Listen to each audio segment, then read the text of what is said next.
बड़खोला में दाव से हमला, 5 घायल।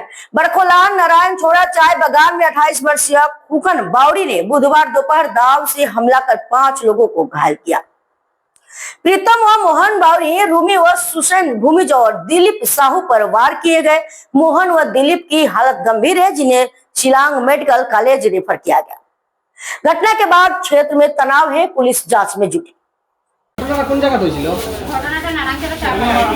নারায়ণছড়া চা বাগান। কিসের জন্য হয়েছিল? কিসের জন্য এটা তো জানি না। তারপরে রাত্রে আগে থেকে দরবার হয়েছে, রাত্রে তারপর নাই করতে সকাল থেকে মা ভাইয়া আর রাত্রে সকালে ভালাভালি মারছে।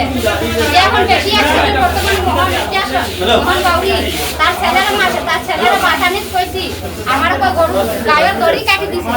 গায়ের দড়ি কাটার দেখা তো ভাই কই এ দেখতে যাইতে আসো বাদে ফিরিয়া আমার মারি দিছে। সামনে সামনে দাও দিয়ে মারছে, তারপর আমার কাছে রাস্তা দিকে গেছে কি এ বাঁচানি দিয়েছ তো এ বাদে তারে বেশি করে মারে জখম করিয়া পুরা কল্লা পর্যন্ত লইয়া বাড়ি ছেদায়ে বাড়ি আমার জানা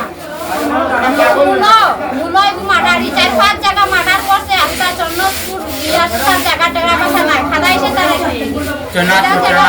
জায়গা কোন চন্নাথপুর জায়গা মেন জায়গা তো চন্নাথপুর কুকর দিকে যে মারছে তার নাম কুকর। আর যারা মাইর খাইছো যে মার খাইছে আছে মোহন বাউরি, তার বাদে আছে প্রীতম বাউরি, ভূমি হুসেন ভূমি।